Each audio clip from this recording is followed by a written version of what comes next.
Pada pertemuan kali ini kita akan membahas managing requirement ya, bagaimana kita mengelola kebutuhan user dalam implementasi sistem ERP.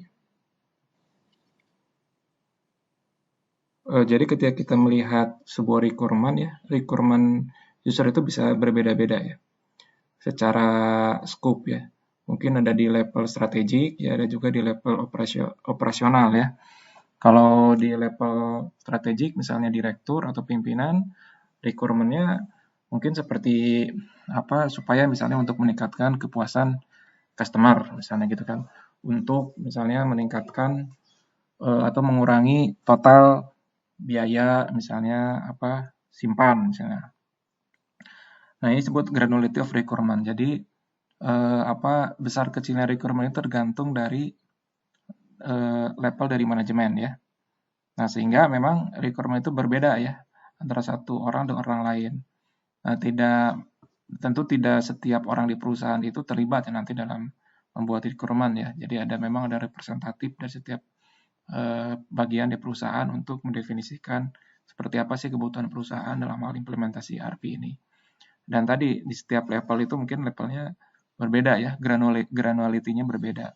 Tapi tentu yang paling utama ini ya ketika kita bicara requirement, yang paling utama adalah bisnis requirement. Jadi gimana strategi perusahaan itu ya, ini yang paling utama.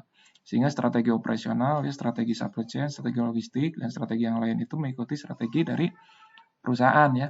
Ini yang disebut dengan keselarasan antara strategi perusahaan dengan strategi IT ya. Kadang di beberapa implementasi tidak selaras ya. Misalnya strategi perusahaan itu untuk menekan biaya ya. Nah, ternyata misalnya dalam konteks pemilihan supplier tidak memilih supplier yang memiliki biaya paling rendah ya, mungkin ada pertimbangan-pertimbangan lain. Ini tentu tidak selaras. Artinya tadi bahwa yang pokok tentu kita berangkat dari kebijakan perusahaan seperti apa nanti diturunkan ya. Jadi kebijakan yang lebih operasional. Nah, kemudian sangat penting kita untuk menyatakan kebutuhan itu secara jelas ya. Secara jelas ya, tertulis ya. Kemudian terukur ya, sehingga nanti bisa diverifikasi ya. Misalnya mungkin tadi perusahaan ya, saya ingin misalnya untuk kita ingin meningkatkan customer satisfaction, kepuasan customer gitu kan. Itu diukur lewat apa? Diukur misalnya dengan kecepatan kirim ya. Kemudian dengan tracking dari pengiriman ya, udah sampai di mana gitu kan. Kemudian respon time-nya, kemudian mungkin lead time produksi. Nah, dari situ kan turun semua tuh. Nah, tapi harus jelas dan terukur. Bukan sesuatu yang misalnya tidak bisa terukur misalnya. Untuk meningkatkan kualitas, nah kualitasnya harus kita jabarkan juga gitu kan. Requirement terkait kualitas apa sih hal-hal yang bisa terukur? Misalnya cacat produk ya sekian persen misalnya ya. Kemudian dari sini nanti kita akan verifikasi kan di akhir ya, apakah dari requirement ini sesuai atau tercapai atau tidak ya, terverifikasi atau tidak.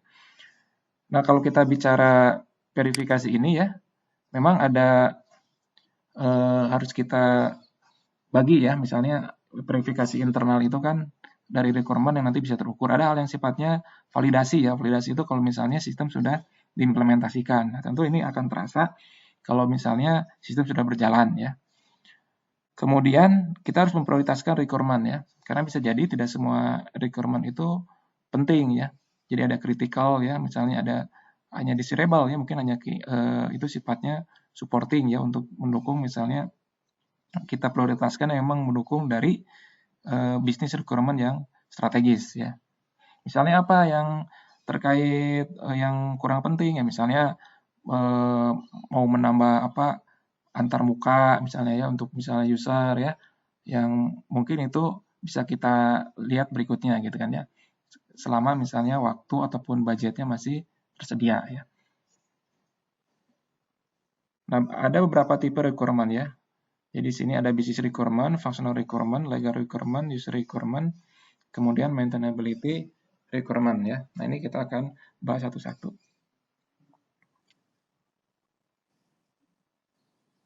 Nah, yang pertama adalah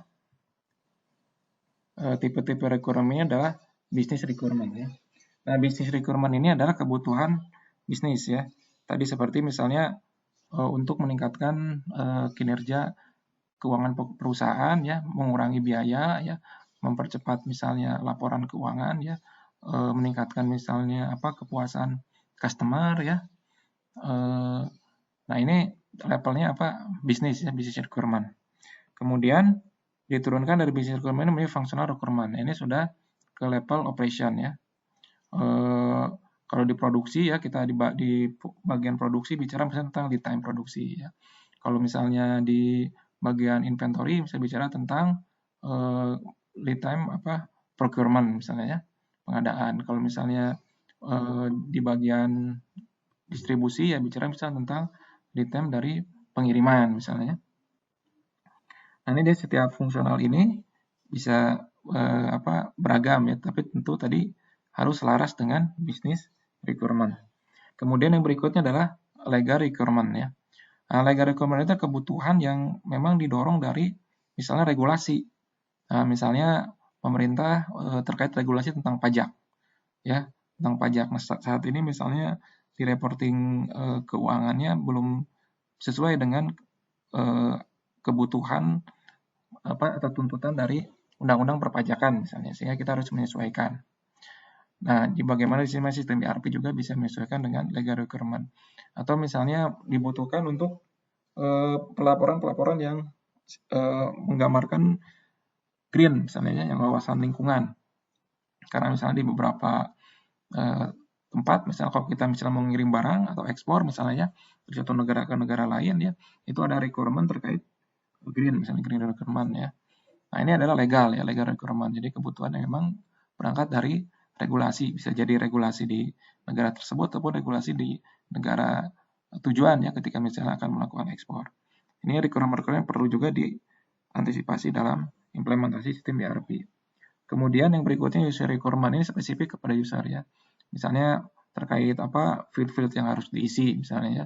Misalnya fieldnya tidak terlalu banyak gitu ya, harus diisi, atau beberapa fieldnya yang standar itu harus sudah terisi secara otomatis oleh sistem ya, sehingga misalnya user hanya menambahkan field yang memang bisa tertentu saja, tidak semua ya, tidak semua data misalnya di entry oleh user ya. Kemudian maintainability requirement ya, terkait misalnya maintenance ya, atau SLA diantaranya, service level agreement, berapa misalnya SLA misalnya terkait downtime ya. Kalau kita bicara downtime misalnya 99% ya, downtime dalam setahun itu kurang lebih 15 hari ya. Kurang lebih 15 hari. Jadi kalau misalnya SLA-nya 15 hari, 99% berarti ada 15 hari ya dalam setahun itu sistem itu downtime misalnya untuk keperluan maintenance. Tapi misalnya di beberapa tempat tuh SLA-nya sangat tinggi, misalnya di perbankan ya. SLA bisa 99,99%. Nah, kalau 99,90% ini kurang lebih sekitar 52 menit. Nah, jadi kalau misalnya SLA-nya atau maintainability requirement-nya ini 99,99% misalnya, berarti sistem itu boleh downtime-nya hanya 52 menit dalam setahun untuk kepentingan maintenance. Ini, nah tentu setiap requirement ini akan membutuhkan treatment yang berbeda. Nah ini mungkin ini ya tipe-tipe requirement ya. Silakan kalau ada ditanyakan atau ditambahkan.